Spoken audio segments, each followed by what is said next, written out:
Ich meine, wir beide konsumieren eigentlich gar nicht, ne? Ich war so, irgendwie hätte ich da schon Bock, es auszuprobieren. Ja, und da ist auf jeden Fall gerade irgendwas los. Was ist das für ein Gefühl, wenn du so reinfühlst?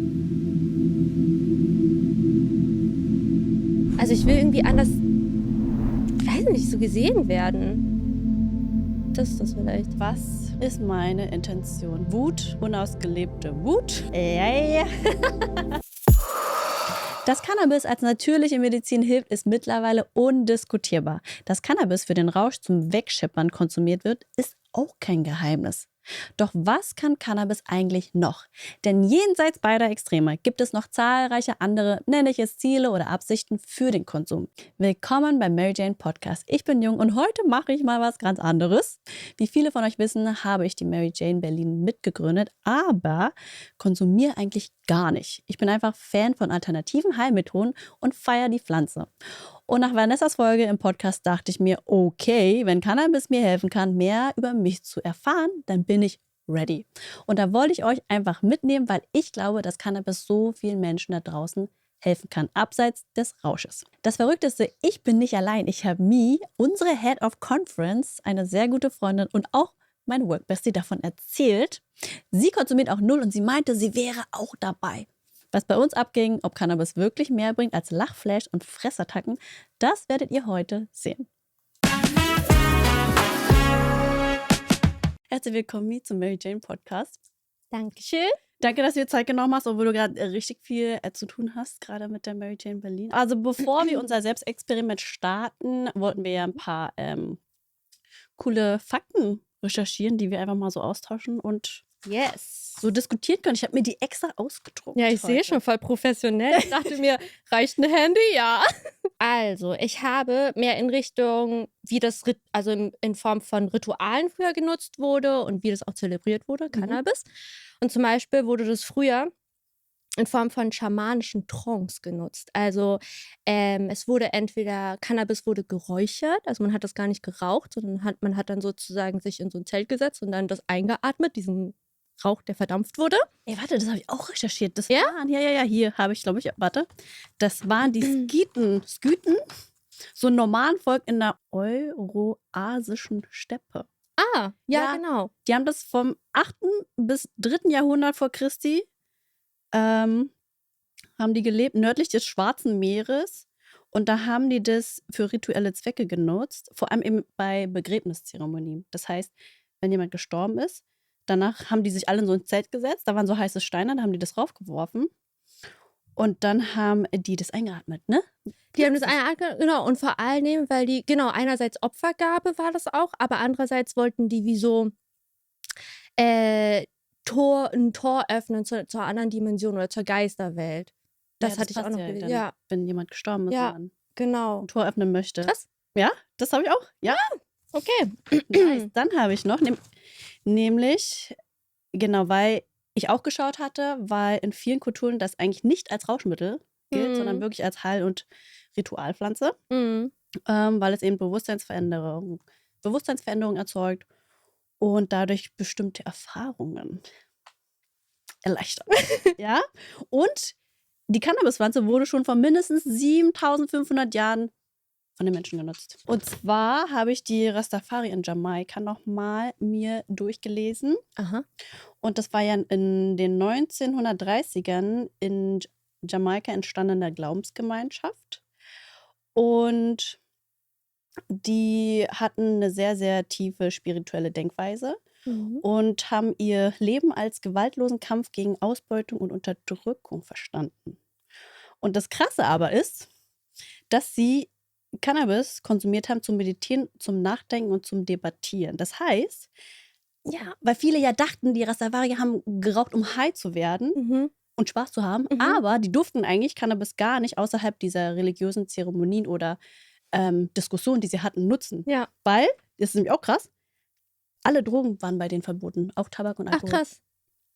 Okay, also ich hatte nämlich auch, dass das, also nicht so speziell wo genau, aber habe ich auch rausgesucht, als Orakel und Visionen, also oftmals bevor so richtig krasse, wichtige Entscheidungen getroffen wurden, durfte dann das nur konsumiert werden in so einem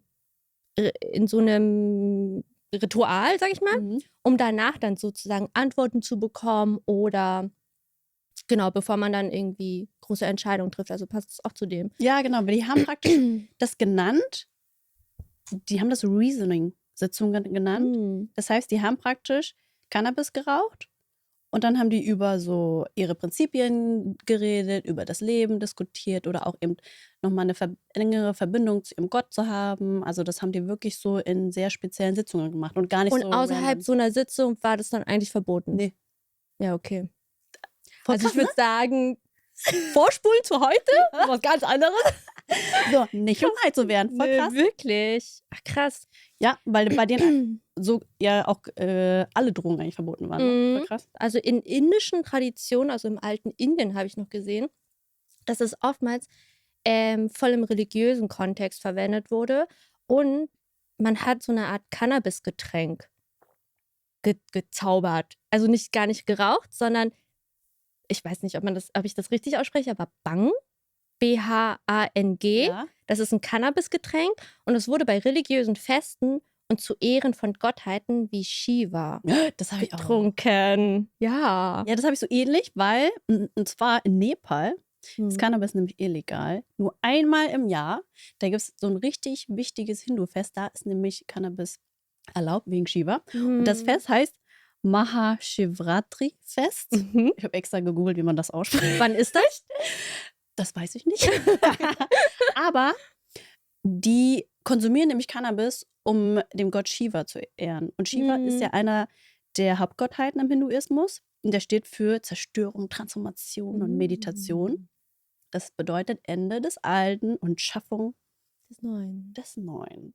Und der ist nämlich so krass, der Gott ist so krass mit Cannabis verbunden, weil warte mal, das habe ich auch recherchiert, der hat nämlich, die Mythologie beschreibt, wie der Gott die Pflanze entdeckte und nutzte. Und deshalb ist diese Pflanze halt konkret deswegen ist die Cannabis. Verbindung zu ihm halt so konkret mit dem. Mit der Pflanze, ja, genau. Und deshalb verwenden die Menschen die Pflanze vor der Meditation in dem Glauben, dass eben dadurch deine spirituelle Konzentration erweitert wird, dass es auch den Körper heilt und dass du eben dadurch den Gott ehrst. Und genau, und bei diesem Fest ist es so, dass dann durch den Konsum Shiva zu ehren und in der ihm gewidmeten Nacht Erleuchtung zu erlangen. Krass, jetzt interessiert es mich wirklich, wann es war. So, ich will da. Ich zelebriere das dann auch. Weil Cannabis ist nämlich in Nepal illegal seit 1976, nachdem internationaler Druck ausgeübt wird von den USA. Amerika! Nee. USA muss man ja speziell sagen. Ja. Genau, die haben da Druck gemacht, dass sie das verbieten sollen. Und davor nämlich in den 60ern und 70ern war die Hauptstadt Kathmandu für legale Verkäufe an Touristen bekannt. Jetzt illegal, nur noch einmal zum Fest. Ja, krass. Speaking of Verbot, habe ich dann auch nochmal gelesen, dass ja gezielt Propaganda- und Angstkampagnen erstellt wurden. Nee, und dann auch, dass es einfach eine wirtschaftliche Konkurrenz dargestellt hat. Also vor allem für Industrien wie Papier, Baumwolle war das, also die haben ultra krass Profit danach gemacht, also nachdem Cannabis verboten wurde, weil die Herstellung von Hanf war wohl günstiger, also hatte man auch viel mehr davon. Ja, und das ja, weil und die haben nämlich so diese Kampagnen und sowas auch unterstützt. Ja, weil ich habe nämlich gesehen, 1 Hektar Hanf kann bis zu 4-mal mehr Fasern produzieren als 1 Hektar Baumwolle. Ja. Man sagt wohl auch, dass Columbus teilweise hier seine Segeln und sowas aus Hanf waren und er da eigentlich mit nach Amerika gesegelt ist. Wild. Auf jeden Fall habe ich zum Verbot nämlich auch was recherchiert. Also wie gesagt, historisch war Cannabis eher aus religiösen, medizinischen oder sozialen Zwecken genutzt. Und erst ganz, ganz spät als illegales Rauschmittel und vor allem eben von der westlichen Welt. Dann habe ich mich auch recherchiert, so, aber warum wurde das dann verboten? Und zwar war damals in den USA, Alkohol war ja verboten, ne? Da gab es ein richtiges Gesetz, was es verboten hat, von 1920 bis 1933. Hat aber dazu geführt, dass ein krasser Schwarzmarkt entstanden ist mit sehr, sehr gewalttätigen Banden und auch Alkohol, was halt mega gepanscht war. Und durch das Scheitern der Alkoholprohibition hat nämlich die Drogenbehörde, so gesehen, verkackt, an Bedeutung verloren, failed. Und damals war Harry J. Anslinger Leiter des Federal Bureau of Narcotics.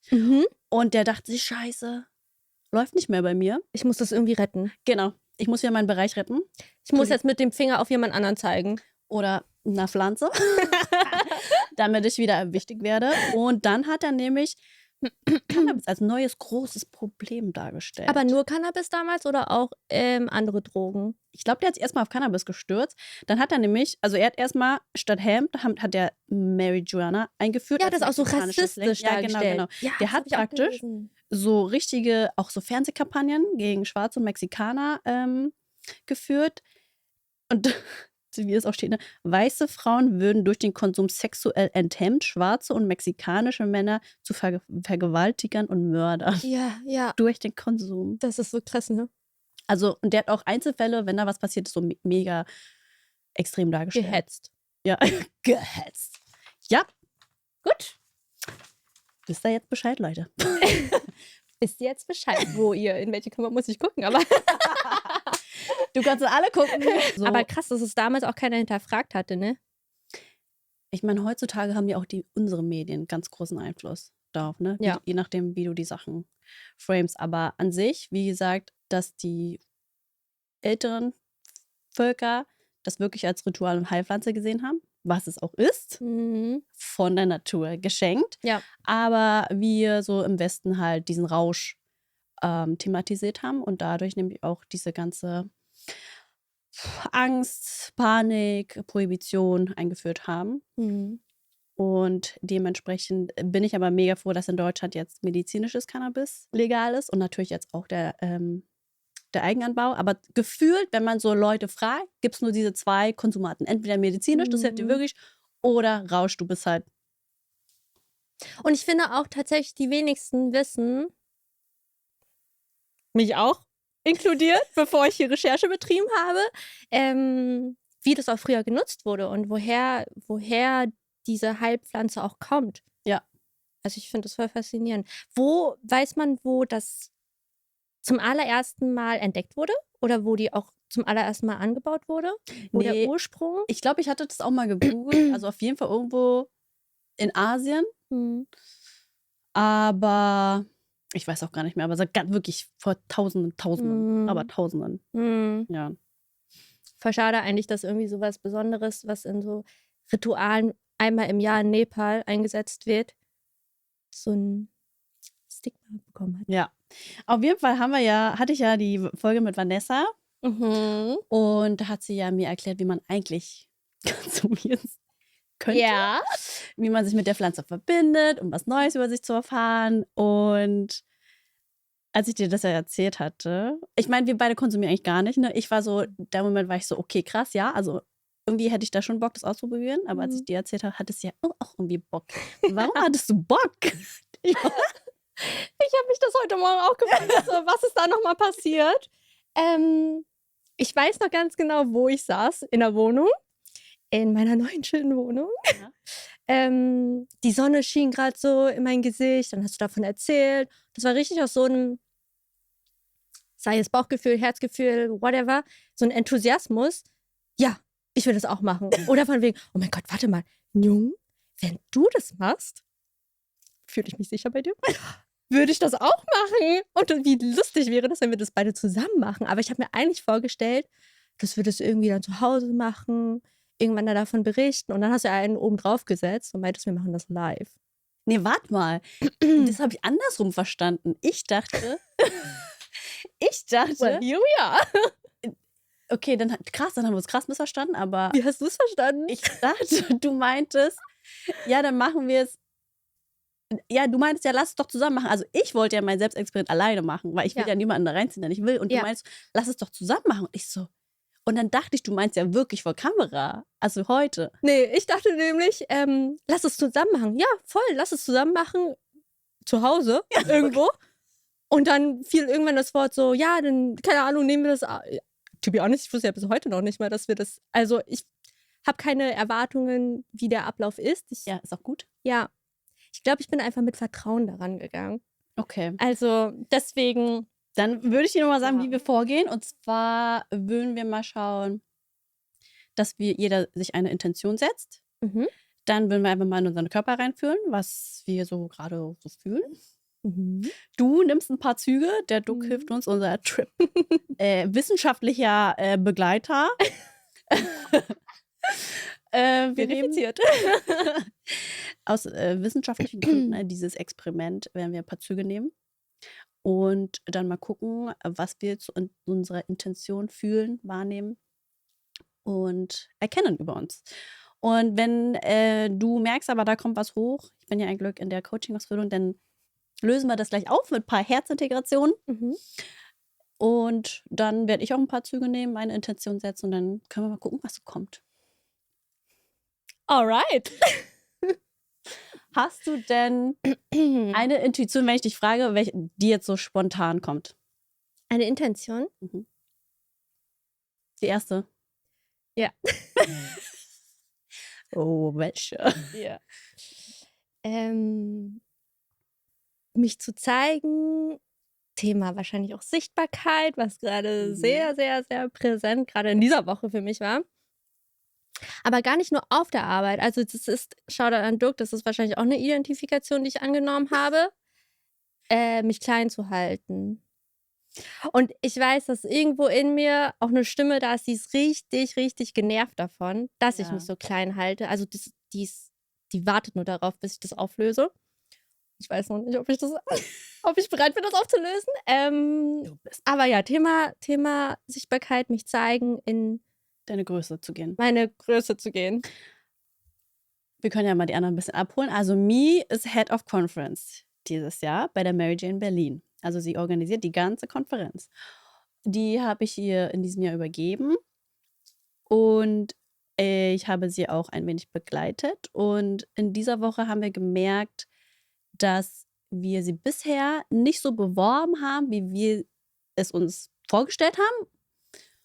Und bei uns ist es so, okay, statt rauszufinden, strukturell, analytisch, was genau passiert ist, das machen wir auch, frage ich aber speziell immer nach, okay, was ist in dir gerade, was das ausgelöst hat?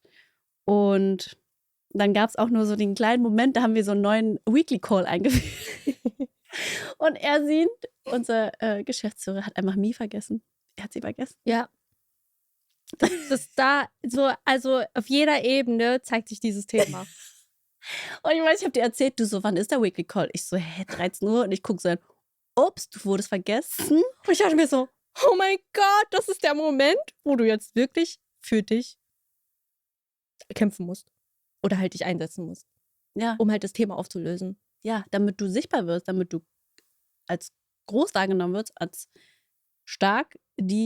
eine starke Frau, die den Bereich komplett alleine handeln kann. Und dann habe ich natürlich auch bei mir gefragt, okay, was war das denn in mir, was da resoniert hat, ne? Weil wir waren jetzt beide im gleichen Boot und dann habe ich halt rausgefunden, krass, okay, wenn ich dich immer noch begleite mit einem Weekly Call und ich frage, was geht ab und meine Impulse gebe, dann tust du dich halt darauf verlassen, immer meine Impulse zu bekommen. Dann habe ich nämlich einen Tag danach gesagt, du kriegst keine Weekly Calls mehr von mir. Leute, das hat sich angefühlt wie eine Trennung. Wirklich? Wirklich? Also jetzt im Nachhinein fühlt es sich nicht mehr intensiv an, aber in diesem Moment, wir haben so eine Meeting-Booth. Also, und da passt wirklich nur eine Person rein. Und als diese Box angekommen ist damals, habe ich noch gesagt, haha Leute, das wird die Crying-Box sein. Und wie oft ich da schon geweint habe. Und als du dann gesagt hast, dass dieser Weekly Call jetzt sozusagen der letzte von uns ist und du mich loslässt, damit ich alleine laufen kann, dann sind natürlich auch ein paar Tränen. Das war nicht so, oh Gott, es fühlt sich an wie eine Trennung, aber ich weiß, sie lässt mich los mit Vertrauen. Ich lasse dich durch im Vertrauen, dass wenn du fällst, selbst aufstehen kannst, dass du auch Hilfe einfordern kannst und sagst, ey, ich brauche jetzt aber einen Impuls dafür, weil ich dir vertraue. Ich habe ja auch mein Thema aufgelöst, dass ich dich auffangen muss. Ich fange dich nicht mehr auf. Ich kann alleine stehen. Cool. Schöne Intention, die du setzt. Ja. Ich überlege gerade, will ich meine Intention jetzt oder später? Später. Ich werde meine Später? Intention später, genau, kurz vorm Konsum. Sonst denke ich wahrscheinlich drüber nach und analysiere das und das ist nicht gut. Okay. Dann bist du ready. Frag nicht. Magst du deine Füße runter machen? Dann fühlst du ein bisschen den Boden. Genau. Mhm. Wir machen einen kleinen Bodyscan. Mhm. Augen schließen? Ja, wenn du dich besser konzentrieren willst, würde ich es dir empfehlen. Was spürst du denn gerade in deinem Körper? Mein Herz. Was macht dein Herz? Das pocht sehr schnell. Spürst du noch was anderes im Körper? Ja, so ein leichtes Kribbeln im Bauch. Mhm. Was spürst du noch in deinem Körper? Meine Oberschenkel sind angespannt. Oh, interessant. Mhm.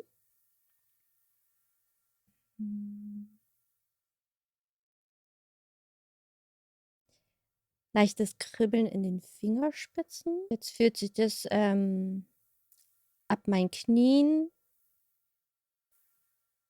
schwerer an. Also Knie, Schienbein, Füße, die sind sehr fest verankert. Und fühlst du auch was? Welche Gefühle, Emotionen? Aufregung, Mhm.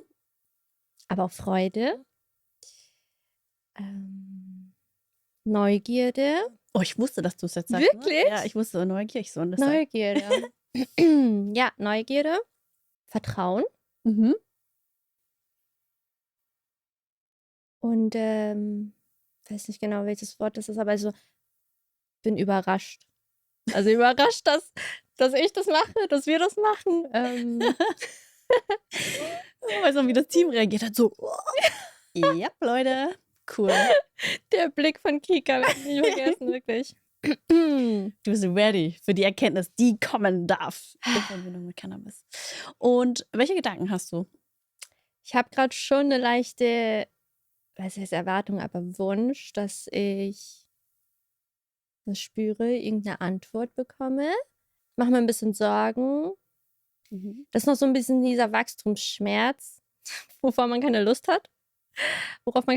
Aber Also du hast den Gedanken, dass es weh tun könnte, ja, genau. in seine Größe zu wachsen, in deine Größe zu gehen. Ja. Und das ist noch so ein Push und Pull. Und kann es auch leicht gehen? Ja, es kann leicht gehen. Da fehlt mir noch ein bisschen Vertrauen. Mhm. Ja, irgendwie stelle ich mir das noch schwer vor. Dann darfst du deinem Ego sagen, es darf auch leicht gehen. Heute, Bro.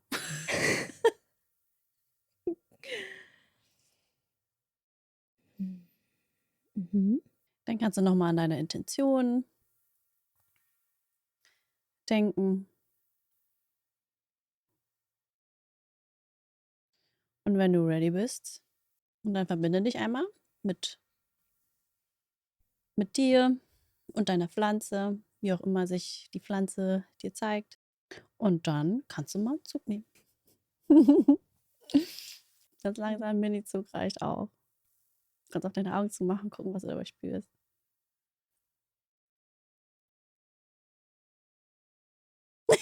Geil. Mhm. Ich weiß jetzt nicht, ob das ein langer Zug war oder ein kurzer Zug. Mach einfach deine Augen zu. Ich glaube, da bist du noch mal kurz bei dir. Und dann, wenn du bereit bist, kannst du einfach noch mal reinspülen oder einen Zug nehmen, je nachdem, was du intuitiv fühlst für dich.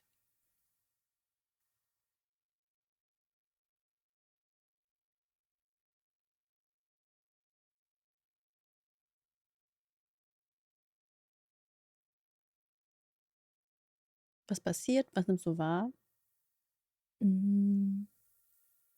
Hatte gerade so ein Bild im Kopf, als würden ganz viele Gedankenblasen Mhm. so in die Luft steigen. Mhm. Und so ein bisschen meinen Kopf gerade erleichtern. Mhm. Und es vibriert. Willst du noch einen Zug nehmen? Was sagt dein Impuls? Ja. Jetzt muss ich mal drücken, ne? Echt? Muss man wieder? Okay, probier, ja. Glaube. Ganz gut. Jetzt so. Jetzt. Mit einem Auge zu.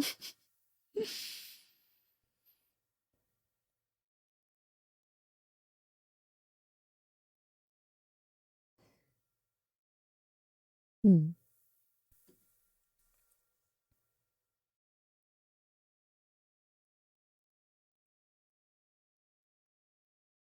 Wie fühlt sich's an? Mm, Beruhigend. Ich habe das Gefühl, ich bin jetzt ruhiger, Mhm. gehe gerade noch mehr ins Vertrauen. Mhm. Mm, Magst du einen Impuls? Ja, Gefühlt ist da noch was nicht loslassen will? ja, Fühlst du das? ja. Was du sagst, ich will jetzt nicht. Ja. Ja, irgendwie halte ich noch an etwas fest. Es fühlt sich bequem an. Wir machen eine Herzintegration. Du klopfst und du sprichst mir mal nach. Okay. Wo klopfe ich? Du klopfst so, dann tust du abwechselnd. Ich sehe meinen Widerstand Ich sehe meinen Widerstand loszulassen. loslassen. Gleichzeitig bin ich in Liebe und ich korrigiere. Gleichzeitig bin ich in Liebe und korrigiere. Ich segne meinen Widerstand Ich segne meinen Widerstand loszulassen. loszulassen. Gleichzeitig bin ich in Liebe und ich korrigiere. Gleichzeitig bin ich in Liebe und korrigiere. Ich nehme meinen Widerstand loszulassen, Ich nehme meinen Widerstand loszulassen, dankbar an dankbar an und ich vergebe mir. und ich vergebe mir. Und ich gebe dem Widerstand loszulassen Und ich gebe den Widerstand loszulassen. einen Platz in meinem Herzen Einen Platz in meinem Herzen. zur Heilung und zur Transformation. Zur Heilung und zur Transformation. Hier und jetzt Hier und jetzt entlasse ich mich endgültig entlasse ich mich endgültig aus meinem Widerstand, aus meinem Widerstand, alles loszulassen, alles loszulassen, was nicht mehr zu mir gehört. was nicht mehr zu mir gehört. Denn in Wahrheit weiß ich, Deine Wahrheit weiß ich, dass ich bereit bin, dass ich bereit bin, voll und ganz voll und ganz in meine Größe zu gehen in meine Größe zu gehen und endlich das Leben zu leben, und endlich das Leben zu leben, was auf mich schon immer gewartet hat. was schon immer auf mich gewartet hat. Hier, jetzt, Hier, jetzt, danke. danke. Dann nimmst du einen ganz tiefen Atemzug und dann stellst du dir vor, wie so eine Energiedusche, die über deinen Kopf, durch deinen ganzen Körper und alles, was nicht mehr zu dir gehört, fließt über deine Füße ab. Du lässt alles los. Kannst aufhören zu klopfen.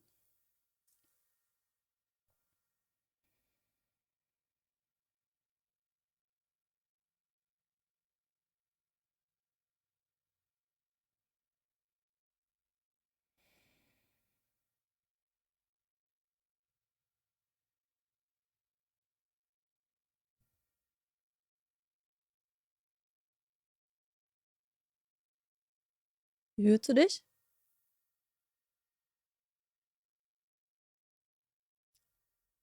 Leichter, Mhm. mehr Selbstvertrauen gerade. Mhm. Auch so, dass ich gerade das Gefühl habe, so, ich umarme mich selber, also I got you. Ja. Dieses Gefühl habe ich. Ja, wurde kurz emotional bei der Herzintegration. Hast du das losgelassen? Ja, vielleicht. Vielleicht. Magst du noch mal reinfühlen in deinen Körper, ob sich was verändert hat, was du jetzt machen willst?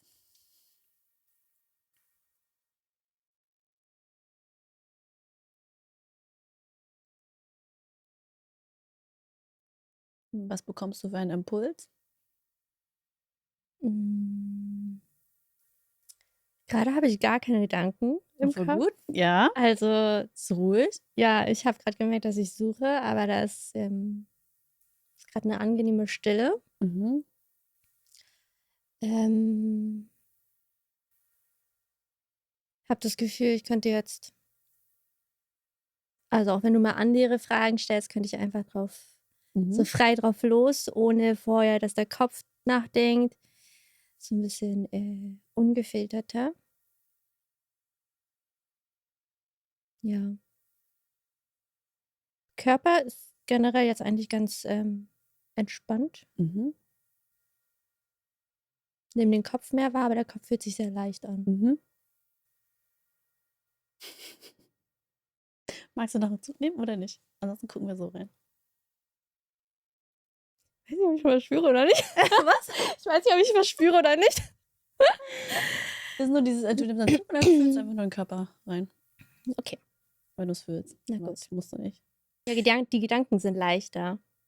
Also ich tendiere ja voll dazu, Dinge zu zerdenken, Ja. überdenken, und ich habe das Gefühl, das ist gar nicht da gerade. Sondern Aber, wenn ich auf was Lust habe, dann mache ich das manchmal einfach. Geil. Ja, das zum Beispiel gerade. Weniger Angst verspüre ich. Das ist so lustig, wie manche doch sagen, die konsumieren, haben die mehr Angst. Welcome to my normal life. Ja, ich habe das Gefühl, sonst, das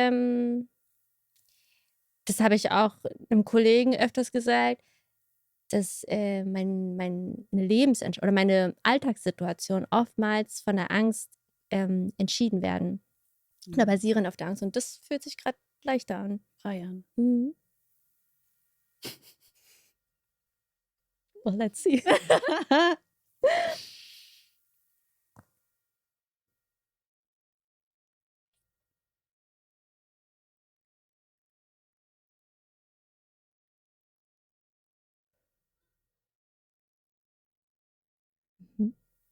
Man riecht es voll.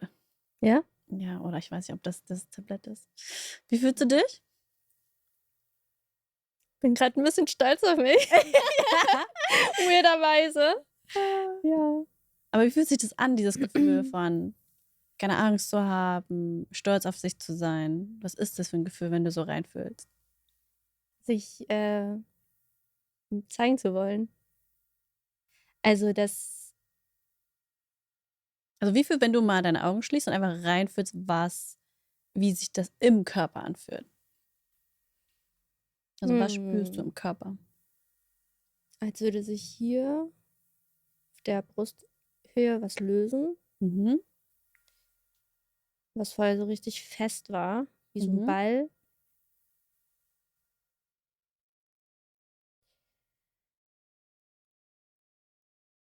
Ich atme viel mehr wieder in meinen Bauch ein. Mhm.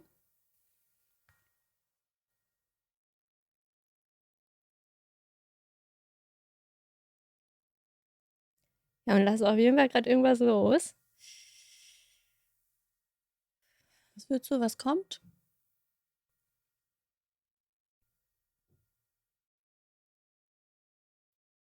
Erwartungen von Mhm. außen.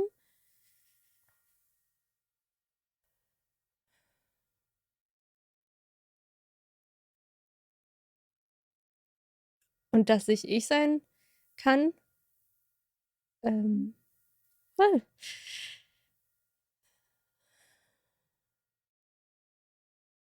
Ja, dass ich mich nicht anpassen muss Mhm.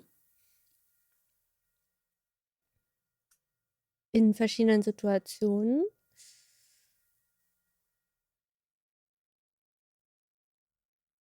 Und dass ich eigentlich schon, also ich muss nicht extra was dazu gewinnen, um mich dann erst zeigen zu können, sondern ich darf mich so zeigen, wie ich bereits bin. Mhm. Und dass das genug ist. Und Von wem kommen diese Erwartungen?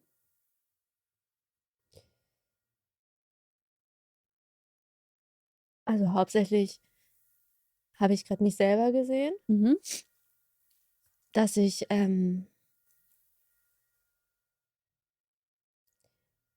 das Gefühl habe, dass die anderen das von mir erwarten, aber eigentlich bin ich das selber. Und dann habe ich kurz meine Eltern gesehen. Ist okay. Aber was erwartest du von dir, dass du dich dann so klein machst? Dass ich irgendwas beweisen muss. Also ich muss irgendwas beweisen. Die andere Person muss mich mögen auch. Ich möchte nicht nur gemocht werden durch, das ist so die süße Mi, die immer so lieb ist. Also ich will irgendwie anders, ich weiß nicht, so gesehen werden. Das ist das vielleicht. Ich habe das Gefühl, ich verstecke mich noch. Also ein Teil von mir versteckt sich immer noch, Mhm.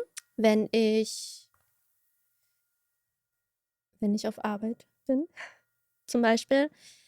Aber auch wenn ich, ja, sicherlich bei meinen Eltern bin, wenn ich in Vietnam bin. Ja.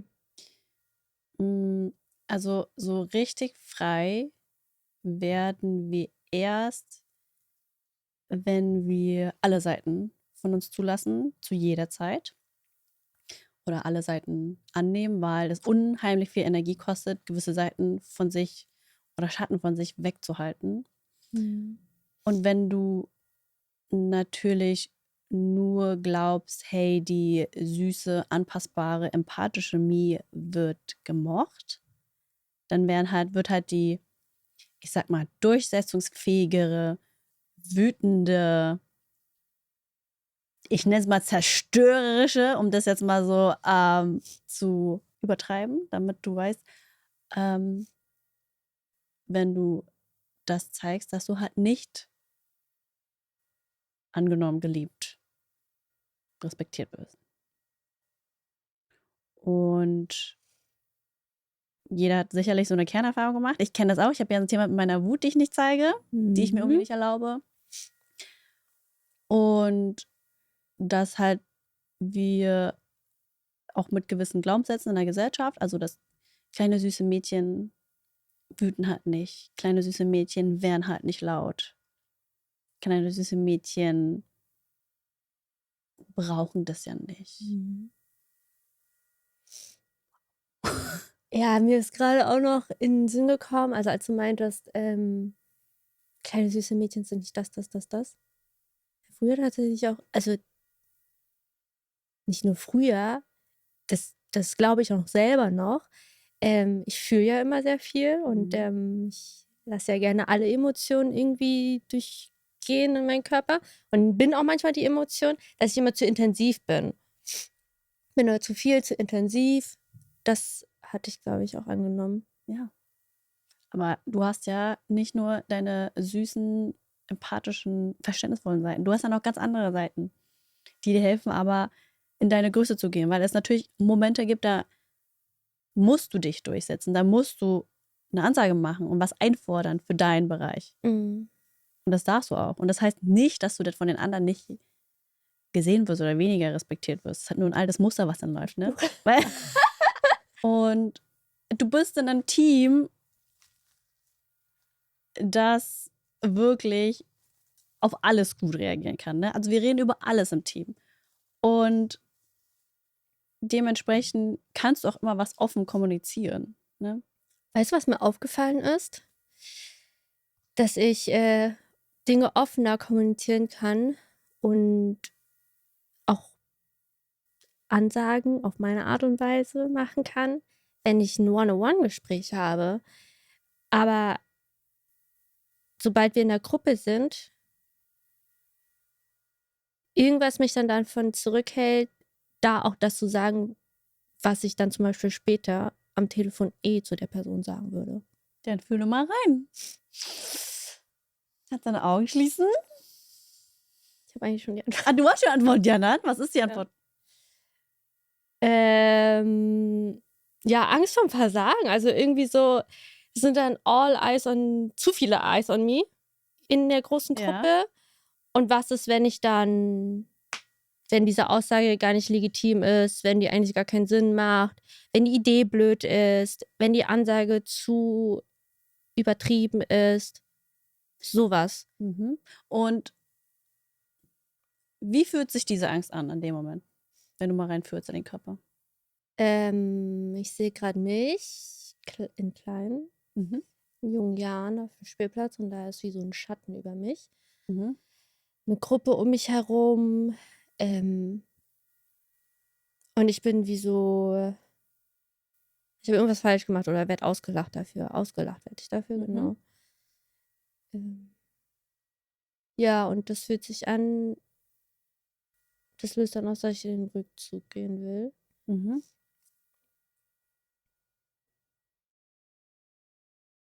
Und dann entscheide ich mich lieber, mich einfach anzupassen der Masse Ja. und die Meinung für mich zu behalten. Meine Meinung für mich zu behalten. Das ist ein Glaubenssatz, der lautet, wenn ich meine Wahrheit vor anderen ausspreche, werde ich abgelehnt. Mhm. Wie fühlt sich das an? Schmerzvoll. Dann ist es der Richtige. Ah. Genau, machst du deine Füße auf den Boden, damit wir nachher alles nochmal loslassen können. Du klopfst wieder deine Arme. Mhm. Ich sehe meinen Glaubenssatz, Ich sehe meinen Glaubenssatz, dass wenn ich meine Wahrheit ausspreche, dass wenn ich meine Wahrheit ausspreche, abgelehnt werde. abgelehnt werde. Gleichzeitig bin ich in Liebe und ich korrigiere. Gleichzeitig bin ich in Liebe und korrigiere. Ich segne, Ich segne, dass wenn ich meine Wahrheit ausspreche, dass wenn ich meine Wahrheit ausspreche, abgelehnt werde. abgelehnt werde. Gleichzeitig bin ich in Liebe und ich korrigiere. Gleichzeitig bin ich in Liebe und korrigiere. Ich nehme Ich nehme meinen Glaubenssatz, meinen Glaubenssatz, dass wenn ich meine Wahrheit ausspreche, dass wenn ich meine Wahrheit ausspreche, abgelehnt werde, abgelehnt werde, dankbar an dankbar an und ich vergebe mir. und ich vergebe mir. Und ich gebe Und ich gebe meinem Glaubenssatz, meinem Glaubenssatz, dass wenn ich meine Wahrheit ausspreche, dass wenn ich meine Wahrheit ausspreche, abgelehnt werde, abgelehnt werde, einen liebevollen Platz einen liebevollen Platz in meinem Herzen in meinem Herzen zur Heilung und zur Transformation. zur Heilung und zur Transformation. Hier und jetzt Hier und jetzt entlasse ich mich endgültig entlasse ich mich endgültig aus dem Glaubenssatz, aus dem Glaubenssatz, dass wenn ich meine Wahrheit ausspreche, dass wenn ich meine Wahrheit ausspreche, abgelehnt werde. abgelehnt werde. Sei es in der Gruppe Und sei es in der Gruppe oder im Alleingespräch. oder im Alleingespräch. Denn in Wahrheit weiß ich, Meine Wahrheit weiß ich, dass ich zu jeder Zeit dass ich zu jeder Zeit das Recht habe, das Recht habe, meine Wahrheit auszusprechen. meine Wahrheit auszusprechen Und ich gleichzeitig und ich gleichzeitig immer geliebt immer geliebt und sicher bin. und sicher bin. Und ich deshalb Und ich deshalb endlich in meine Größe wachsen darf. endlich in meine Größe wachsen darf. Hier, jetzt, danke. Hier, jetzt, danke. Tiefer Atemzug. Dann lässt du mal alles durch dich durchfließen, durch deine Füße raus. Wie fühlst du dich? Geliebt. Mhm.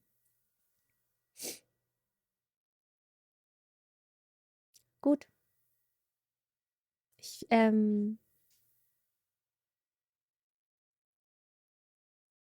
Ich habe mich lieb, also das fühle ich gerade. Selbstliebe und irgendwie Selbstakzeptanz. Aha. Und auch so hier in dem Bereich, als würde, also so Wärme, Mhm. wie so ein kleiner Energieball. Und weißt du, was ich, ein bisschen absurd, aber weißt du, was ich mir auch mal vorgestellt habe? Was denn? Wenn ich größer wäre. Nein, niemals. Wirklich. Ich habe mir vorgestellt, wenn ich nicht 1,62 bin, sondern 1,68, Ja? dann könnte ich mich anders zeigen. Wow. Und das war jetzt auch gerade so der Satz, der Der wurde auch losgelassen. Losgelassen, ja. Krass. Ja. Und wenn du jetzt mal an eine Situation denkst, wo du jetzt wieder im Teamcall bist und jetzt was sagen möchtest, was einfordern möchtest, wie fühlt sich das jetzt an für dich?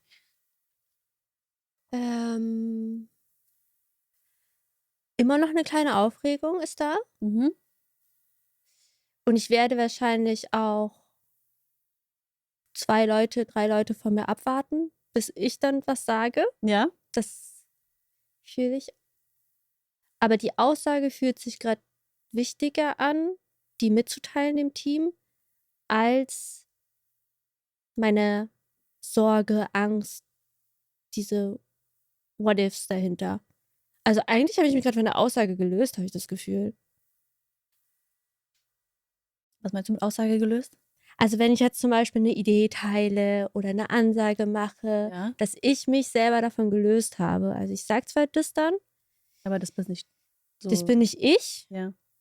Das ist zwar das, was ich gerade in diesem Moment denke, vielleicht auch als Idee Impuls bekommen habe, aber wenn es nicht angenommen ist, ist es auch okay.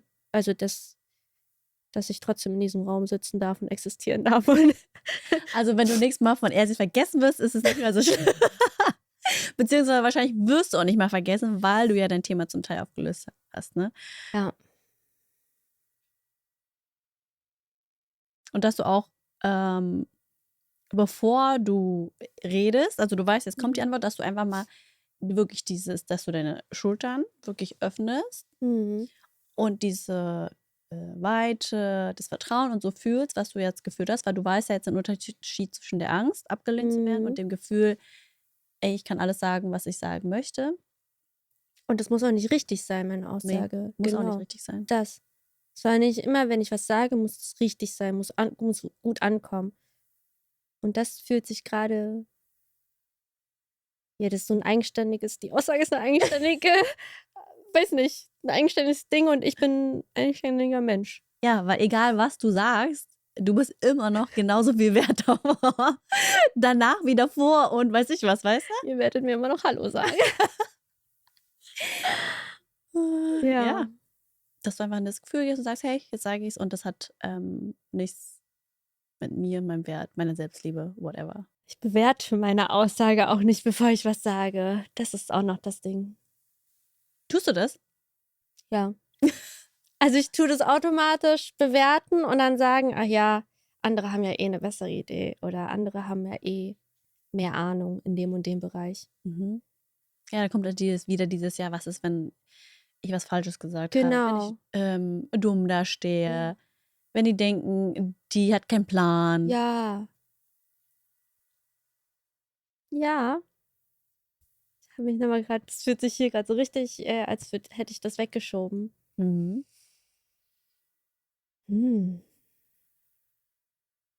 Wie fühlst du dich jetzt? Freier. Mhm.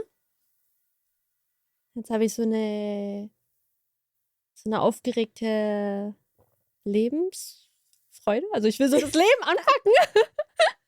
Ich will so das Leben anpacken und ich liebe ja so kleine Challenges eigentlich. Mhm. Und das ist jetzt eine Challenge für mich. Oder ich stelle mir selber eine Challenge bei dem nächsten Teammeeting, bei dem nächsten, weiß nicht, kleineren Teammeeting, einen Beitrag zu sagen oder halt eine Aussage zu tätigen, die ich sonst normalerweise zurückhalten würde. Hast du schon einen im Kopf?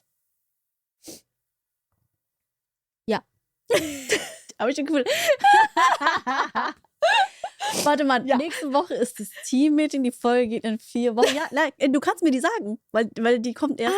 Ja, die kommt okay. erst danach raus. Was willst du dem Team sagen? Jedes Panel muss gepostet werden. Jedes Panel muss gepostet werden, nicht selektieren und welches, also die es verdient haben. Ja. Weil dadurch halte ich ja auch ein Stück zurück und die Konferenz muss jetzt im vollen Ganzen gesehen werden. Und in jedem Panel wurde Liebe reingesteckt. In jedem Call, das ich mit den Speakern geführt habe, wurde Liebe reingesteckt. Von den Speakern selber wurde Energie Und ja, deswegen muss jedes gezeigt werden. Du weißt Bescheid, was du erzählen willst im nächsten Jetzt habe ich Team-Call. es ausgesprochen. Jetzt Und auch ich setze ausgesprochen, du mir kannst auch. nicht mehr zurücknehmen, weil in Ja. wie vielen Wochen? In Oh 4 mein Wochen Gott. ist diese Folge online. Aber, und weißt du was? Ich sage das nicht in einem, okay, meine Challenge ist, ich sage das nächste Woche Dienstag im Team-Call Ja. und nicht in so kleineren Calls. Weißt du, was ich meine? Ja, du willst vor allem. Ja. Well, okay. Mila war so, I did not see this coming. Ja, wirklich. krass. Ja. Ja, das ist gut. Weil ich kann mich an die Aussage vom Team erinnern, wo die meinen, nee, nur die Highlights und dies und das. Aber ja, wenn du sagst, du fühlst es für deinen Bereich, dann forder es ein. Ja, da habe ich nämlich auch schon ein Ick gefühlt. Aber hast nichts gesagt. Nee. Ja. Ja, Leute, also, wenn ihr Bock habt, euch Mies-Programme zu schauen, findet statt im Juni. Yes. 11. bis 14. 14. Juni. Donnerstag Jahr. bis Sonntag. Geil, Mi. Mega stolz auf dich. Danke. Hast du noch irgendwas zu teilen oder hast du noch eine Frage? Ich bin tatsächlich ohne Erwartung hier reingekommen. Also so gerade in diese Sitzung. Und habe tatsächlich nicht so ganz dran geglaubt, ob das funktionieren will. Weil ich ja so Wirklich? eine Blockade, Aber warum? Weil ich eine Blockade in mir gespürt habe. Ja, die habe ich natürlich auch gespürt. Aber du hast vergessen, dass ich aufhören kann. Ja, Mann, hier kann man nicht sagen, ja, ist so. Also Leute, lügen geht ja nicht. Ich habe eine Blockade gespürt, deswegen wusste ich nicht, inwiefern ich mich auf das so einlassen kann und das integrieren kann oder auch, vielleicht sage ich dann, es hat funktioniert und hat eigentlich gar nicht funktioniert. Deswegen bin ich gerade richtig positiv überrascht und super dankbar. Also Und wie hat sich der Rauch für dich angefühlt? Also, es ging so in die Lunge, war Ja. das so ein warmer Rauch? Also, ja, das war, hier hat sich erstmal kalt angefühlt, aber dann war es warm und es hat nicht gekratzt. aha, Also ich hatte ja Angst, dass es kratzig ist. ja. Und dann hattest du mir kurz danach eine Frage gestellt, wie es sich so anfühlt. Und Mhm. das war erstmal gar nicht so greifbar, weil irgendwie war ich so mehr hier gefühlt. Hier hat Ja, sich das ich habe geöffnet. irgendwie voll viele Fragezeichen und da waren so krasse Sachen bei dir oben. Echt? Ja, ich so, Ja. was habt ihr denn übelst viele Gedanken gerade? Ja.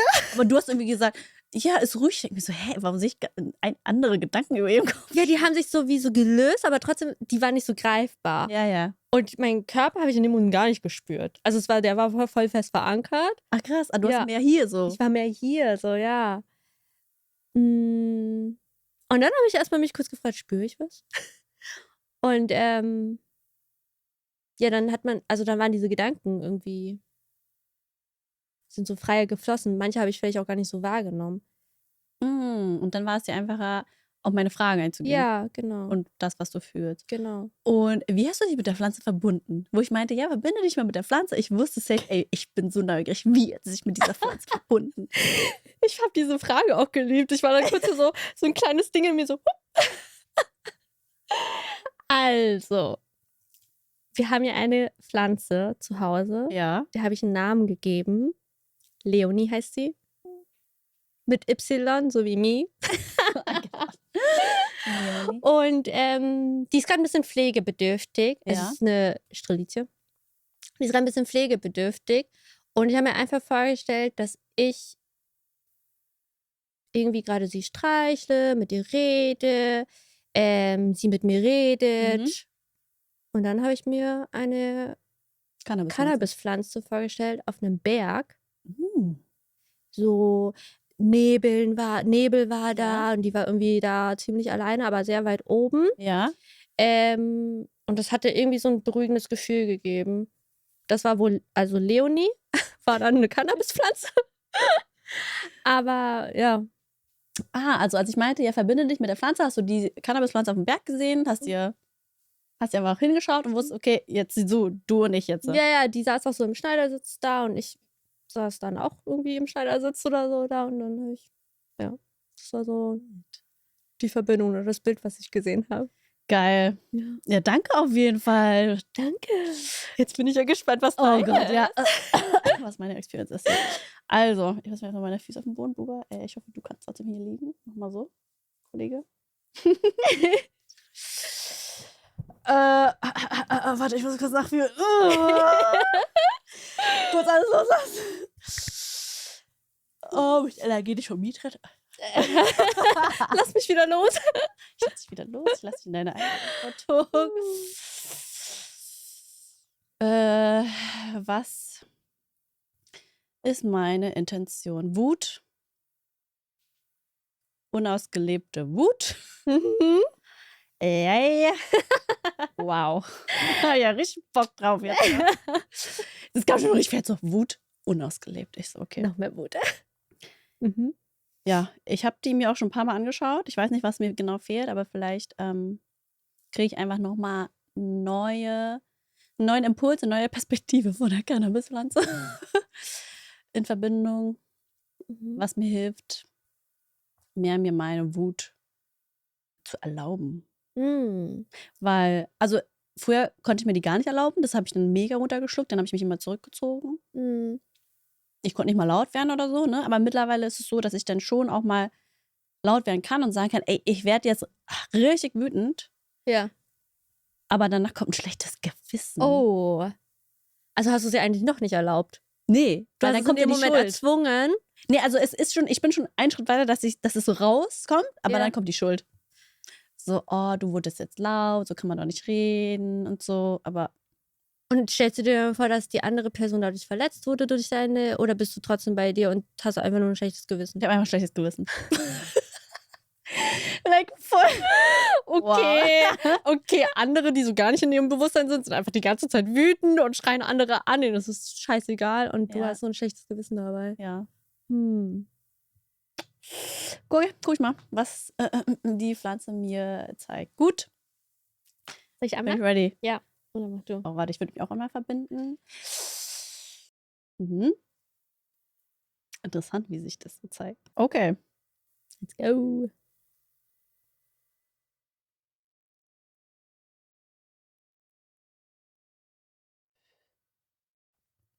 Ich spüre, wie auf jeden Fall der Körper so schwerer wird. Mhm.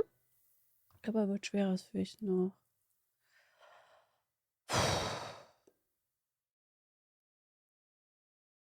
Ich spüre immer noch meinen Herzschlag vor Aufregung, denke ich. Mhm.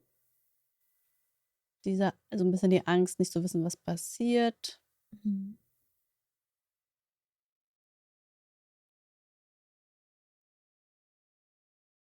Hm. Jetzt, wow, okay, sehr interessant. Ich bin ja mega visueller Mensch und ich habe gerade meine Mama gesehen, Mhm. wie sie wütet, aber wie meine Oma dann kommt und sie wie so zurechtweist. Mhm. Und ja, crazy, weil ich habe schon diesen Impuls gehabt, dass was sowas Übernommenes über Generationen, dieses als Mädchen, Also, du wusstest, dass es mütterlicherseits ist. ja genau, Mhm. das so, als Mädchen wirst du nicht laut, du wirst nicht wütend. Mhm. Mhm. Da ist noch dieses Gefühl von nicht angenommen zu sein. Mhm. Krass, ich sehe halt voll krass meine Mama irgendwie. Als Kind? Mhm. Mhm. Dieses Gefühl von nicht angenommen zu sein. Ich sehe es dann in meiner Mama, aber ein Teil auch halt in mir, weil ich es, glaube ich, übernommen habe. Mhm. Okay, ich mache direkt eine Herzintegration dazu. SOS. Ja, das will ich loswerden. Also, ich sehe meinen übernommenen Glaubenssatz, dass meine Wut und ich zu viel sind. Gleichzeitig bin ich in Liebe und ich korrigiere. Ich segne meinen übernommenen Glaubenssatz, dass meine Wut und ich zu viel sind. Gleichzeitig bin ich in Liebe und ich korrigiere. Ich nehme meinen Glaubenssatz, dass meine Wut und ich zu viel sind, dankbar an und ich vergebe mir. Und ich gebe meinem übernommenen Glaubenssatz, dass meine Wut und ich zu viel sind, einen liebevollen Platz in meinem Herzen zur Heilung und zur Transformation. Hier und jetzt entlasse ich mich endgültig aus allen Ebenen und Zeitformen, aus dem Glaubenssatz, dass meine Wut und ich zu viel sind. In Wahrheit weiß ich, dass alle Gefühle zu mir gehören, dass ich auch wütend sein darf, dass ich zu jeder Zeit mein Bestes gebe und ich immer geliebt und getragen bin. Egal, was ich tue und fühle. Hier, jetzt, danke. Oh. Wow. Das war ein dicker Brocken. Boah, ja. Wie fühlst du dich? Wie fühlt sich's an? Richtig gut. Mhm. Das ist wie. Also immer wenn ich auch gähne, merke ich mal, dass von mir was abgeht. Mhm. Und gleichzeitig merke ich, wie so ein Teil von mir, der nicht zu mir gehört, so rausgegangen ist und jetzt gehen darf, weil er nicht mehr zu mir gehört. Und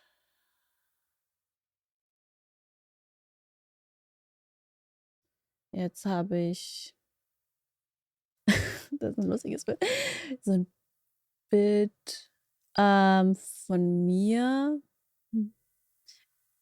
in unserem Wohnzimmer, wie ich aber so alles zerstöre, also meine Wut. Dein jetziges Du? Ja. Und dann habe ich aufgehört und mittendrin war ich aber so erleichtert. Das war nicht dieses, boah, jetzt habe ich alles zerstört und jetzt fühle ich mich schlecht, sondern, boah, krass, jo, jetzt fühle ich mich richtig gut. Und dann kann ich halt aufräumen, ist okay. Ja, okay. Ja, und ich merke schon, dass es mir hilft, meine Wut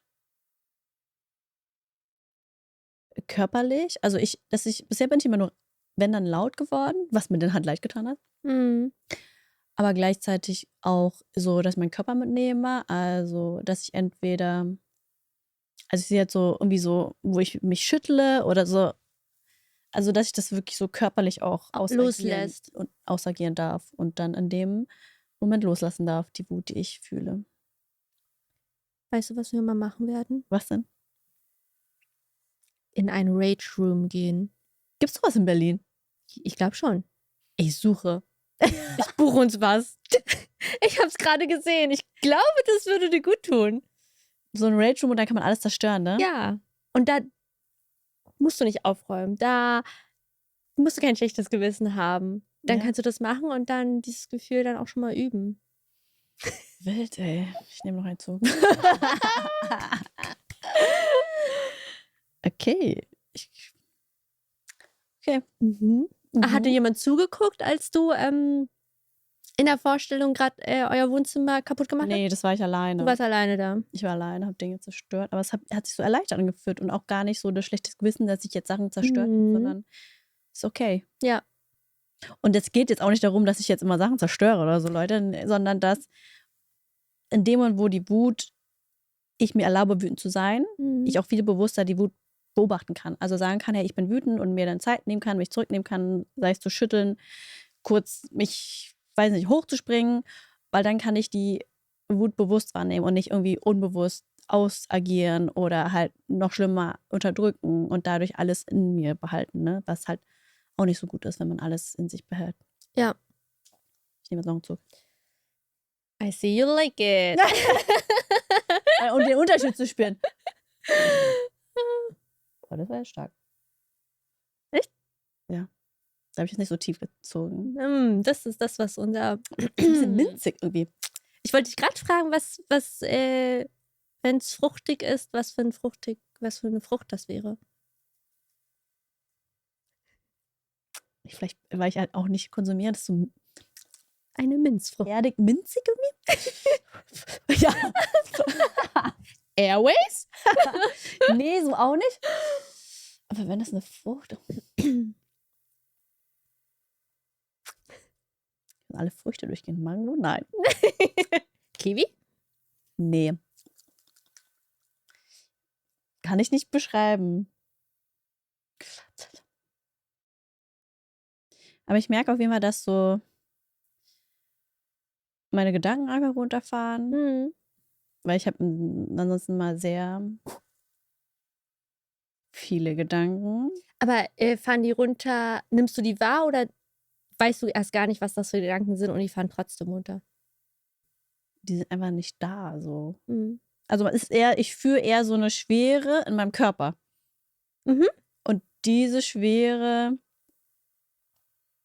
zieht so eine Konzentration hin, dass ich gar nicht so viel Mhm. Gedanken haben kann. Mhm. Das ist wie wirklich meine Saftkur, ne? Wo ich einfach nur permanent in meinem Magen bin, weil ich Hunger habe. Und dadurch die Gedanken einfach. Aber ist es ein angenehmes Gefühl? Also ich verstehe schon, wenn die Leute sagen, die können nicht abschalten. Ja. Weil du hast ja auch gesagt bei dir, hey, die Gedanken werden weniger, Mhm. du spürst Ruhe, Mhm. mehr in deinen Körper rein. Aber gleichzeitig kenne ich auch das Gefühl, also es gibt Momente, wo ich mir bewusst sage, okay, alle Gedanken mal raus und auch eben diese Ruhe spüren kann. Also die kenne ich auch. Die kann, Das Gefühl kennst du schon. ja, genau. Also durch eine andere Methode, aber. Ja, genau. Mhm. Ja. Und so, ja, aber ich fand es eher interessant. Ja, einfach nochmal das mit meiner Wut. Ich bin halt auch ein sehr visueller Mensch, deshalb sehe ich sehe halt meistens so Bilder, das sind so innere Bilder, die ich aber auch sehe, weil ich meine Augen geöffnet habe. Mhm. Und ja. Und war das der Teil, den du losgelassen hast, deine Mutter? Oder Das halt war so ein der Teil übernommen, das war, ich glaube, das wurde schon über Generationen weitergegeben. Ich sehe halt vorrangig meine Ahnenreihe mütterlicherseits. Ja. Und ja, dass ich das einfach Loslassen darf, dass es transformiert werden darf und ich mir jetzt erlaube, wütend zu sein. Und das auch bewusst wütend zu sein. Mhm. Wie siehst du die Wut jetzt? Also wenn du dir weil vorher hast du ja deine Intention gesetzt und dann halt so Wut gesehen und unausgelassene Wut. Wie siehst du jetzt die Wut? Also ich spüre schon, dass das ist so interessant, weil früher, also davor konnte ich wenigstens laut werden und jetzt sehe ich aber nicht vorrangig dieses Lautwerden, sondern wirklich meinen Körper. Also dass der so in dem Moment, dass ich mir Zeit nehme, um kurz so zu schütteln oder kurz Durch Bewegungen irgendwas ja, genau. loszulassen, abzuschütteln. Also wirklich das Körperliche brauchst du dann. Das zum einen und ich merke auch, dass es so dieses schlechte Gewissen, manchmal, wenn ich halt laut werde, weil ich glaube, für andere ist es immer noch nicht laut, aber für mich ist es sehr laut. Ja. Also ich tue mich schon entschuldigen, vor allem, wenn ich mal gegenüber meinem Sohn laut werde, wenn gerade so ein Tag ist, wo halt echt viel auf der Matte steht, dass ich mich einfach entschuldigen kann und dabei das okay war, dass ich gerade wütend war, dass ich gerade überfordert war, dass ich gerade laut rumgeschrien habe und dass ich mir auch erlauben darf, wütend zu sein, weil es halt zum Menschsein gehört. Ja. Und dass eigentlich die Wut gar nicht so was Großes ist. Also man macht das ja oftmals zu einem größeren Ding, wenn man das unterdrückt.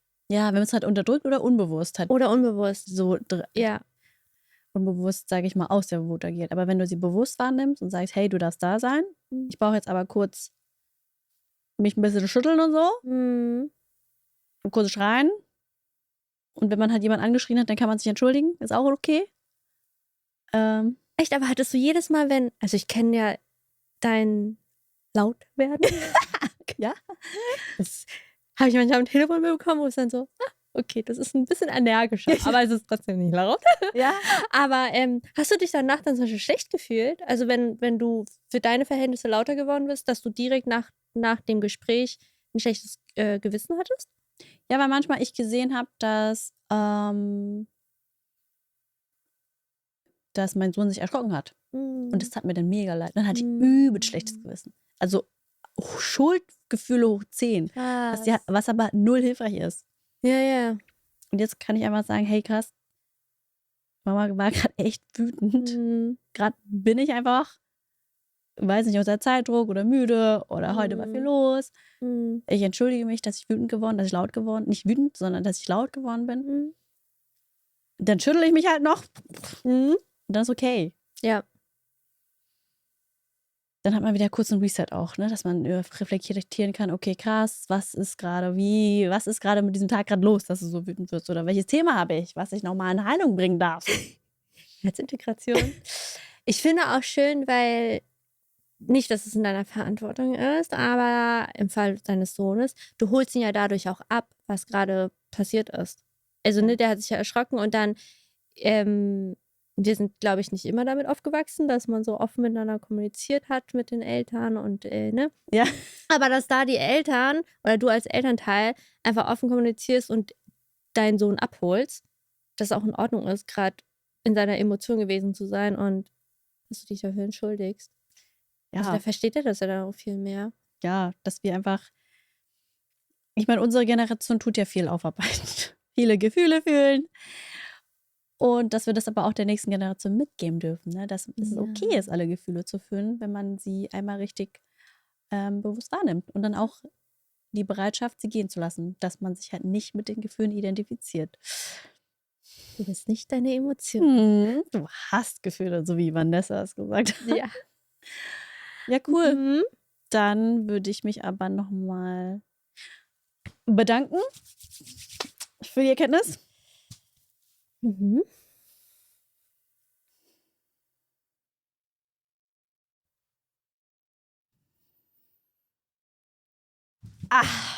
Wow.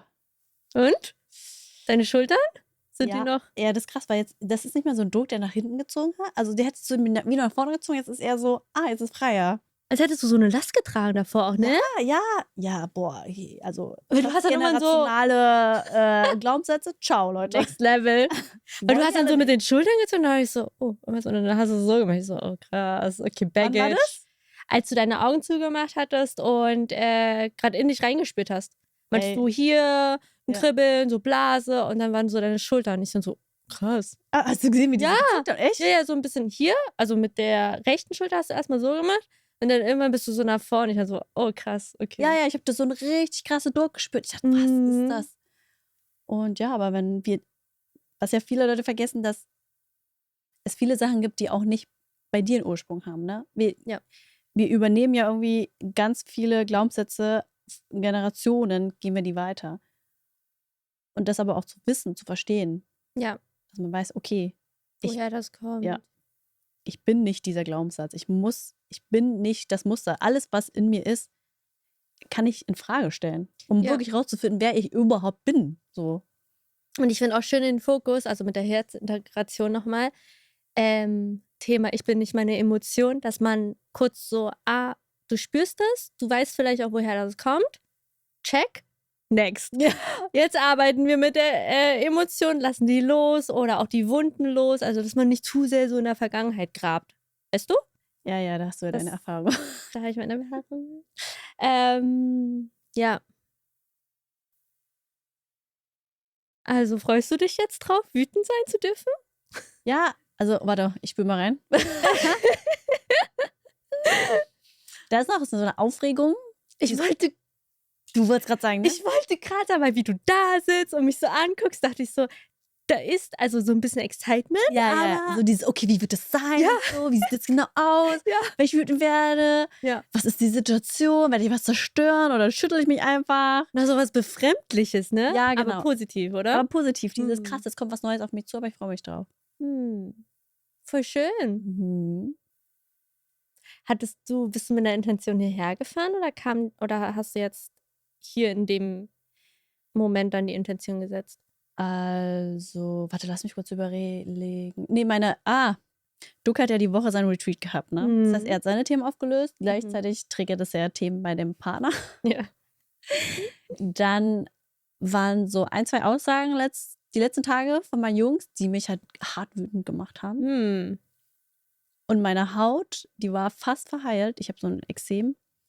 Das ist einfach aufgepoppt. Nein. Doch. Echt? Und ich Wir haben habe, doch noch am Mittwoch darüber gesprochen. ja, ich habe gesagt, ich bin ja gerade bei Vanessa in einer Coaching-Ausbildung. Ich so, Vanessa, ich brauche einen Impuls. Was geht hier gerade ab bei mir? Meine Haut ist am Ausrasten. Hm. Ist da noch was unaufgelöst, so, was ich gerade nicht sehe? Und zum einen natürlich diese gerade, hey, ich will gerade irgendwie meine Zeit alleine, aber dann meinte sie noch, ja, und wenn du nachher noch einen Impuls haben willst, ja, da ist noch dieses Thema, dir deine Wut zu erlauben. Und ich dachte so, okay, wird das jetzt auch, also ich habe auch gar nicht drüber nachgedacht, wird das meine Intention oder nicht, weil ich genau weiß, dass ich intuitiv das bekommen werde, was ich benötige. Und dann kam genau das wieder. Krass. Heute war es einfach dran. Heute war es dran. Meine Wut. Schauen wir mal, ob es deiner Haut danach besser geht. Bin ich echt gespannt. Ja. Aber Cannabis halt ja auch vielleicht. Kurze Werbung. Ja, cool. Krass. Danke auf jeden Fall für die Session.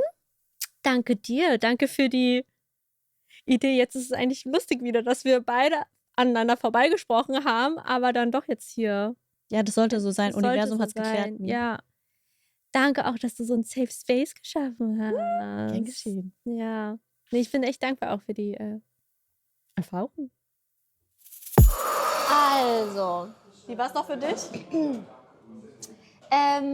sehr interessant. Zumindest hat mein Freund mir das reflektiert. Ja? Ich bin nach Hause gekommen, war eigentlich noch ziemlich entspannt in mir selber, war ruhiger als sonst angeblich. Angeblich, weiß ich jetzt auch nicht genau. Feedback. Okay. Sein Feedback. Dann waren wir einkaufen, haben gekocht, waren zu Hause und ich war halt so voll in meinen Gedanken, aber angenehm, nicht so Overthinking. Und er hat mehrfach an diesem Abend gefragt, ist alles okay? Habe ich was gemacht? Ich fühle mich so, als wäre ich so on edge. Habe ich was falsch gemacht? Bist du sicher? Und er wusste eigentlich, dass wir die Session hatten. Weil du einfach ruhiger warst. Weil ich ruhiger war. Ich war ruhiger, ich war entspannter. Und dann meinte er, bestätige ich jetzt nicht so, aber er meinte, eigentlich stänkere ich voll viel und habe so viel Mitteilungsbedürfnis. Und an dem Tag hast du weniger geredet und er dachte, er hat was falsch gemacht. Ja, er war so angespannt, so beim Kochen. Normalerweise ist er voll im Flow. Dann war er so angespannt. Ich habe einfach auf der Couch gechillt, war so voll in meinen Gedanken. Ja. Und er die ganze Zeit mehrfach aus der Küche ins Wohnzimmer rein. Ja. Ist wirklich alles okay? Ist wirklich alles okay? Und ja, was das ist war auf jeden Fall interessant. Wie war es mit deinem Thema? Also was du da für dich mitgenommen hast, die Erkenntnis? Also ich habe viel, glaube ich, danach die Tage nachgedacht. Gar nicht unmittelbar an diesem Tag noch. Aber danach sind immer wieder so Situationen aufgekommen. Also bei mir ist ja so das Thema Sichtbarkeit und Abgrenzung und halt Aufsprechen. Und wenn ich zum Beispiel in mein altes Muster verfallen bin, habe ich da wie viel mehr das Bewusstsein gehabt, warte mal, jetzt bist du wieder dabei, dich anzupassen. Oder da bist du wieder dabei, etwas zu tun, was gegen deine Natur gerade, ne? Das sind so simple Sachen, so wie, meine Mama hat mir geschrieben, hey, willst du heute nicht vorbeikommen? Ich habe eine leckere Pfirsuppe gekocht. Und das ist eigentlich voll so, so, da geht man direkt hin, ne? Und das hat mir aber an diesem Tag überhaupt nicht gepasst. Und normalerweise hätte ich ja gesagt, meinen Tag umgeplant für sie. Ah, ja. Ne? Damit sie sich in meinen Gedanken trotzdem geliebt fühlt. Ja, gesehen fühlt, ja. Und es hätte mich aber innerlich gestresst. Und diesen Stress hätte ich wahrscheinlich dann zu Hause bei meinem Freund rausgelassen. Shoutout an Tim. Shoutout an Tim. Habe ich aber nicht. Und in dem Gespräch selber habe ich dann gesagt, nee, passt mir eigentlich nicht. Und ich weiß, du hast dir Mühe gegeben. Ja. Aber das war jetzt kurzfristig. Und das hat sich dann in dem Moment kurz unangenehm angefühlt. Aber im Nachhinein habe ich mich dann leichter gefühlt. Du hast aber auch gesagt, dass auf Arbeit, also du hast ja mit vielen Leuten zu tun, die Kommunikation anders. Ja. Was heißt anders? Anders. Normalerweise wäre das davor so gewesen, ich schreibe, zum Beispiel, ich gebe einem Speaker 2 Optionen, Ja. wo er sich halt entscheiden kann für die eine oder die andere und würde danach noch hinzufügen, mehr so in die Gefühlsebene. Ich weiß, wie du das vielleicht jetzt empfindest und wir können auch nicht und es tut mir leid. Und Also so wenn du richtig absagst oder halt etwas verneinst. In dem Fall. Ja, genau. Okay, dann tust du das verniedlichen. Verniedlichen, aber so ein Roman, oder so, was nicht nötig ist. Ja. Und da war ich schon am Tippen, habe dann aber gemerkt, wie gesagt, warte mal, nie, du verfällst gerade wieder in ein altes Muster, habe dann Delete gemacht und dachte mir so, nee, warte mal, deine Aufgabe jetzt hier in diesem Job Ja. ist es, ihm diese 2 Optionen zu geben und dann halt dich abzugrenzen, weil dann hat er immer noch die Möglichkeit, sich für Option A oder B Ja. zu entscheiden. Und für seine Gefühle, für seine Empfindung, wie er das jetzt aufnimmt, bist du nicht verantwortlich. Ja. Und das war richtig weird anfangs, Ja. das so diese Nachricht hat sich auch so leer angefühlt, auch so mit weniger Emojis. Und ich dachte mir, aber es hat sich wirklich Befreiend. befreiend angefühlt. Das heißt, du hattest, also der Tag an sich war entspannt, denn Tim hat Änderungen bemerkt und du hast noch so Nachschwingungen geführt mit der Erkenntnis, Ja. die du in der Sitzung hattest. Ja, voll. Bei mir war es so, ich war mega müde. Wow, also alles, was ich danach mit meiner Familie gemacht habe, ich wollte einfach nur ins Bett schlafen. Ich war noch am Game und wollte Ja, ins ich Bett. wollte nur schlafen und ich bin auch schlafen gegangen, glaube ich, ganz früh an dem Abend. Habe mir, glaube ich, eine Erkältung eingefangen. Ja, Aber ich muss wir sagen, beide. dadurch, dass ich halt viel schon innere Arbeit und auch Energiearbeit und Meditationen, ich sag mal, geübt habe, kenne ich diesen Zustand. Das ist halt so ein Zustand tiefer Entspannung, der es dir möglich macht, mehr Sachen zu fühlen, also auch deiner Intuition mehr zu folgen, die Erkenntnisse zu haben. Aber ich glaube schon, dass wenn Menschen erstens nicht meditieren, zweitens nicht irgendwie Energiearbeit machen oder irgendwas finden, um diesen Zustand der tiefen Entspannung wieder zu erreichen, dass Cannabis da schon helfen kann. Ja, Weil du meintest ja auch, du kennst den Zustand nach, Shavasana. was ist Shavasana für die Leute, die das nicht kennen? Also nach einer Yoga-Session legt man sich dann erstmal hin und das ist auch eigentlich wie so eine tiefe Entspannungsübung, also Meditation. Ja. Und die geht, keine Ahnung, 3 bis 5 Minuten, je nach Trainerin, Trainer. Und da bist du auch in so einem Zustand, wo du halt super, super entspannst. Und danach hat es sich angefühlt, als wäre man gerade von einem Shavasana aufgewacht. Also sehr so tief entspannt in deinen Gedanken, aber jetzt nicht so verwirrende Gedanken. Ja, weil man sagt ja auch, das ist auch ein gewisser, bestimmter Gehirnzustand, also eine Gehirnfrequenz, Ja. Alpha oder vielleicht noch entspannter, dass du dann empfänglich bist für neue Erkenntnisse oder Kreativität und solche Sachen. Und wenn du eben nicht meditierst oder irgendwelche andere Sachen hast, verstehe ich schon, dass die Leute dann tendenziell Cannabis als mögliches Mittel nehmen. Aber was ich auch noch ganz interessant finde, dass viele Leute uns gefragt haben, so seid ihr überhaupt ansprechbar danach? Also zwischen nüchtern und high gibt es für die Menschen nichts dazwischen. Dabei, ich meinte noch zu dir, ne? Ja. So, ey, das ist wie beim Thailänder Chili essen. Es gibt halt mild, mittel, sehr scharf. Ja. Und so gibt es auch beim High so wenig, also entspannt. Verschiedene Stufen. Ja, verschiedene Stufen halt. Und nicht, ich bin nüchtern oder high. Ich weiß nicht, bei dir war das ganz extrem, wie die jetzt zu dir gekommen sind. So wirklich Leute, auch in meinem privaten Umkreis, die davon wussten, also Freunde, auch ein paar Kollegen. Shoutout to them. Aber wirklich war so, und wie war's? Wart ihr voll high? Und wie war das? Und warst komplett dann weg? Und bist du in die Natur gegangen und hast dich erstmal auskuriert? Shoutout an unseren Kameramann. Und hattest du richtig einen Fressflash? Brauchst du Munchies? Und dann war ich erstmal so, ich war voll verwirrt von diesen Fragen. Und dann habe ich kurz hinterfragt, ich so, waren wir überhaupt high? Ja, Also das ist halt dieses Stigma, dieses nach dem Motto, es gibt nur nüchtern oder high, aber da gibt es noch so viele dazwischen. Facetten dazwischen, Ja. die für ganz viele andere Menschen interessant sein könnten. Ne? Ja. Ich meinte ja auch, wenn das Format läuft, mache ich daraus ein 50 Shades of High. Nicht 50 Shades of Grey. 50 Shades of High. Stufe dich ein. Ja, aber das war so die Gesamtexperience, dass es Ja. dass es nicht nur nüchtern und high gibt, sondern ganz, ganz viel dazwischen. Dass es ein Zustand tiefer Entspannung ist, für Erkenntnisse, für Transformationen Und ja, ich wollte mich einfach bedanken bei dir für die Session. Ganz kurz Fazit noch, Ja? bevor ich auch Danke sage. Würdest du es nochmal machen?